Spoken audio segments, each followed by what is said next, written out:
Praise the Lord. Hallelujah. அன்பாந்தோர்களே, திருத்தந்தை Francis ஒரு முறை ஐரோப்பா போயிருந்தப்ப ஒரு சிஸ்டர், ஒரு அருள் சகோதரி கிறிஸ்மஸ் டைமில் அவங்களுக்கு ஒரு கிறிஸ்மஸ் கார்டு காட்டினாங்க. கிறிஸ்மஸ் கார்டு அதில் 1700ஆம் ஆண்டு வரையப்பட்ட துன்ப முடிச்சுகளை அவிழ்க்கும் அன்னை உடைய படம் இருந்தது. படம் அதை பார்த்து திருத்தந்தைக்கு ரொம்ப பிடிச்சு போச்சு. இந்த படம் புதுசாக இருக்குது, புதிய பக்தி முயற்சியாக இருக்குது, மக்களுக்கு இதை கொண்டு செல்ல வேண்டும் என்று அப்பயே அவர் முடிவு பண்ணிட்டார். அவர் இன்னும் போப்பாவில், அவர் பேராயராக இருந்தார். பேராயராக இருக்கும்போது அவர் அப்பயே முடிவு பண்ணிட்டார்.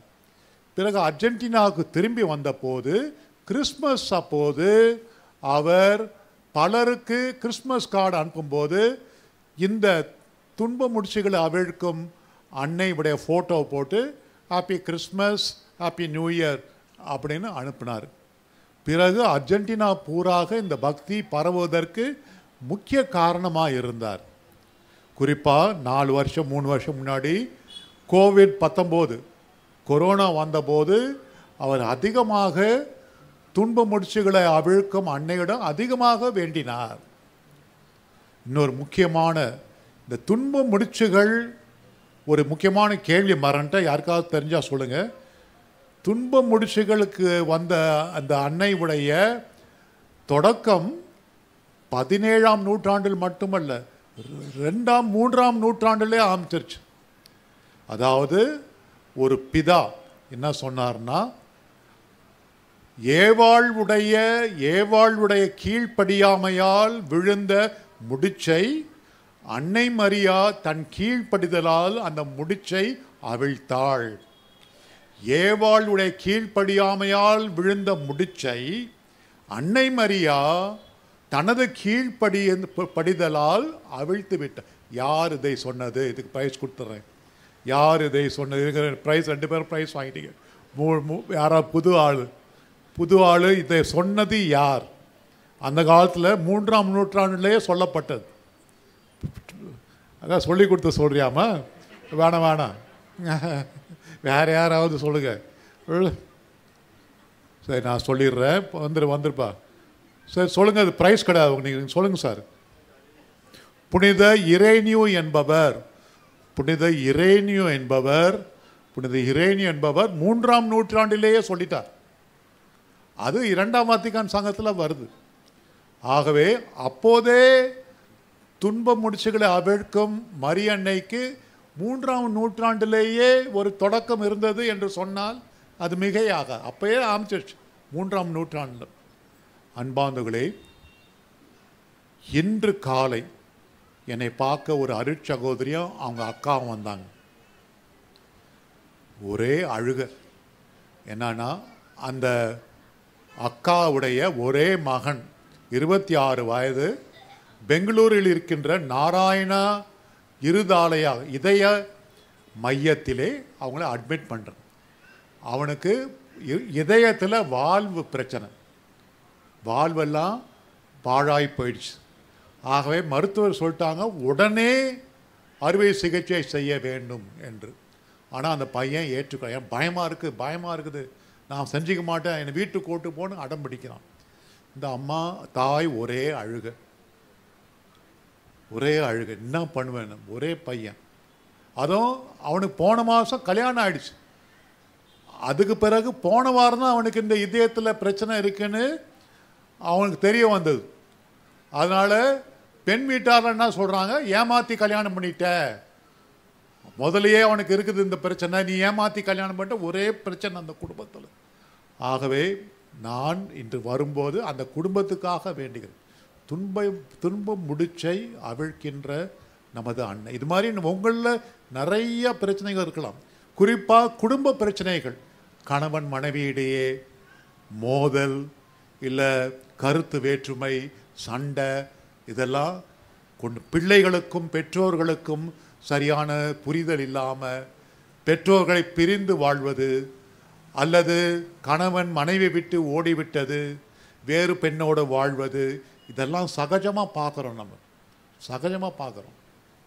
எல்லா சுமைகளையும் அந்த துன்பம் முடித்து அவிழ்க்கின்ற அன்னையிடம் கொண்டு வர வேண்டும். இப்படி தான் ஒரு 6 வருஷம் முன்னாடி தர்மபுரியில் நான் ஒரு சின்ன விழாவுக்கு போயிருந்தேன். ஒரு சின்ன விழா. அது என்ன விழான்னா, அங்கே ஒரு சபை குருக்கள் மதுவுக்கு அடிமையாக இருந்தவர்களுக்கு ஒரு இல்லம் நடத்துகிறார்கள். Alcoholics rehabilitation centre. மதுவுக்கு அடிமையானவர்களுக்கு ஒரு மறுவாழ்வு இல்லம் நடத்துகிறாங்க. ஒரு அம்மாவை பார்த்தேன், பெங்களூர்லேருந்து வந்திருந்தாங்க. ஒரே பையன், அவன் மதுவுக்கு அடிமை ஆகிட்டான். அருமையான பெரிய வேலையில் இருந்தான், வேலை போச்சு, வீட்டிலே உட்காந்துருக்கிறான். ட்ரீட்மெண்ட்டுக்கு வாடா, ட்ரீட்மெண்ட் எடுத்துக்கோ, நான் வரமாட்டேங்கிறான். அந்த தாய், ஒரே மகன், எவ்வளோ துயரத்தோடு இருக்கிறான். ஆகவே துயர முடிச்சுகளை அவிழ்க்கின்ற அன்னை. இது மாதிரி பல உதாரணங்களை சொல்லிட்டே போகலாம். சில குடும்பங்களில் நான் பார்த்துக்கிறேன், சொத்து பிரச்சனை. பெற்றோர்களுக்கு எதிராக, குறிப்பாக எனக்கு ஒன்று தெரியும், ஒரு குடும்பம், தாய் இறந்து விட்டால் தகப்பனுக்கு எதிராக பிள்ளைகள் கேஸ் போட்டிருக்காங்க. சொத்து பிரச்சனை.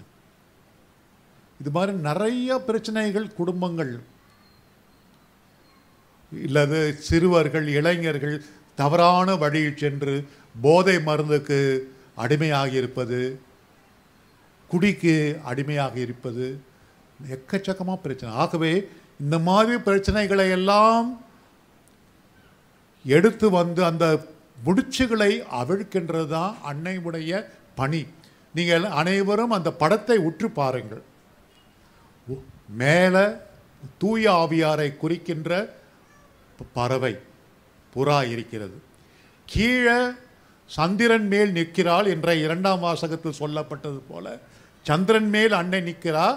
அது கீழே சாத்தான் பாம்பு வடிவத்தில் இருக்கிறான். பாம்பை மிதித்து கொண்டிருக்கிறாள் மகிமையோடு அன்னை. பிறகு 2 வானத்தூதர்கள். அன்னையின் இடது பக்கம் இருக்கின்ற வானத்தூதர் 5-6 முடிச்சுகளை வைத்திருக்கிறார். 5-6 முடிச்சுகள். வலது பக்கம், அன்னையின் வலது பக்கம் இருக்கின்ற வானத்தூதர் அந்த ரிப்பனில் ஒரு முடிச்சு கூட இல்லாத ஸ்மூத்தாக வச்சுக்கிறது. ஆகவே இதை அந்த ஸ்மிட்ஸ் என்றவர் அந்த ஓவியத்தை வரைந்தார்.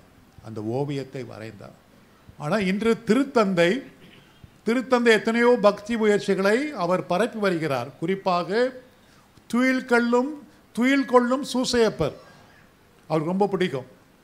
துயில் கொள்ளும் சூசையப்பர் அவருடைய வேண்டுதலெல்லாம் ஒரு பேப்பரில் எழுதி, நைட்டு தூங்குறதுக்கு முன்னாடி ஒரு பேப்பரில் எழுதி அந்த சூசையப்பருடைய அந்த சுரூபத்தை அடியில் வச்சிருவார் திருத்தந்தை. துயில் கொள்ளும் சூசையப்பர் கனவு கண்டு என்னுடைய பிரச்சனையை, கத்தோலிக்க திருவின் பிரச்சனையை அவர் தீர்த்திடுவார் என்ற நம்பிக்கையோடு. ஆனால் அதிகமாக திருத்தந்தை பிரான்சிஸ் உடைய நெஞ்சுக்கு நெருக்கமான பக்தி முயற்சி துன்ப முடிச்சுகளை அவிழ்க்கின்ற தாய். அதுதான் அவர் நெஞ்சுக்கு நெருக்கமான பக்தியாக இருக்கின்றது என்ன சொல்லப்படுகிறது. ஆகவே நாமும் முதல் வாசகத்தை என்ன பார்த்தோம்? ஆகாரை தனியாக விட்டுவிடவில்லை. அவள் பாலைவனத்தில் அவதிப்படும் போது ஆண்டவர் தோன்றி, உன் மகனை பிழைக்க வைப்பேன், அவன் வழியாக பெரிய இனத்தை உருவாக்குவேன். அதுதான் இஸ்லாமிய மதம், இஸ்லாமிய மக்கள் என்று சொல்லப்படுகிறது. 2ஆம் வாசகத்தில் மரியன்னை உடைய மாட்சி சந்திரன் மேல் நிற்கிறார், கதிரவனை ஆடி கொண்டிருக்கிறார், விண்மீன்களை கிரீடமாக கொண்டிருக்கிறார். கடைசியாக மரியன்னை உடைய தனிப்பெரும் மாட்சி, என் ஆண்டவர் எனக்கு அரும்பெரும் செயல்கள் புரிந்துள்ளார், அவருடைய பெயர் என்றும் வாழ்கன் பாடுகிறார். கடைசியாக ஒரே ஒரு கருத்தை மட்டும் சொல்கிறேன். அன்பார்ந்தவர்களே, நமது ஆண்டவர் இயேசு திருச்சபை வரலாறில் அதிகாரப்பூர்வமாக 2 முறை தான் தோன்றியிருக்கிறார். அதிகாரப்பூர்வமாக, அதாவது திருச்சபை அங்கீகரித்த 2 முறை தான். ஒன்று அருட்சகோதரி மார்கரெட் மேரி அலக்காக்கு பாரே லெமோனியால் என்ற இடத்துல இயேசுவின் திரியத பக்தியை வளர்க்க சொல்லி அந்த அருட்சகோதரிக்கு தோன்றினார். 2வது முறை கடந்த நூற்றாண்டில் அருட்சகோதரி ஃபாஸ்டினா போலந்து நாட்டில் தோன்றி டிவைன் மர்சி இரக்கத்தின் ஆண்டவர் பக்தி முயற்சியை வளர்க்க சொன்னார். ஆனால் மரியன்னை உடைய காட்சிகள், மரியன்னை உடைய தலைப்புகள், உருவங்கள் ஏராளம் ஏராளம். எத்தனை முறை மரியன்னை தோன்றியிருக்கிறாள், எத்தனை தலைப்புகள் அவளுக்கு, எத்தனை மக்கள் அவள் பின்னே செல்லுகிறார்கள், எத்தனை மக்கள் பல தலைப்புகளை அவர் அன்னையாக வணங்குகிறார்கள். ஆகவேதான் நற்செய்தி வாசகத்தில் மரியன்னை பாடினாள், இதுமுறை எல்லா தலைமுறைகளும் என்னை பேருடையாள் என்று சொல்லுமே. ஏனெனில் வல்லவராம் கடவுள் அரும் பெரும் செயல்கள் எனக்கு புரிந்துள்ளார். கடவுளுடைய துணையால் அவர் உயர்த்தப்பட்டார். கடவுள் எல்லா ஜபங்களும் வேண்டும் அன்னை வழியாக தான் அவரிடம் வர வேண்டும் என்று விரும்புகிறார். ஆகவேதான் அன்னை பக்தி வளர்ந்து கொண்டே இருக்கிறது. ஆகவே அன்பார்ந்தவர்களே, இந்த பக்தி முயற்சியில் ஒரே ஒரு நிபந்தனை, நம் ஜபங்கள் கேட்கப்பட வேண்டும் என்றால் அசையா நம்பிக்கை இருக்க வேண்டும். மரியன்னையால் முடியும், இந்த அவிழ்க்க முடியாத முடிச்சை மரியன்னையால் முடியும் என்ற அசையா நம்பிக்கை நமக்கு இருந்தால் கண்டிப்பாக அந்த முடிச்சு அவிழ்க்கப்படும். ஆகவே நம் ஆண்டவரிடம் வேண்டுவோம், நமது நம்பிக்கையை, விசுவாசத்தை அதிகரிக்க வேண்டும். ஆண்டவரே, உமது அன்னையிடம் நாங்கள் அனைவரும் சரணடைய வேண்டும் என்று வேண்டுவோம். ஆமேன். மரியே வாழ்க.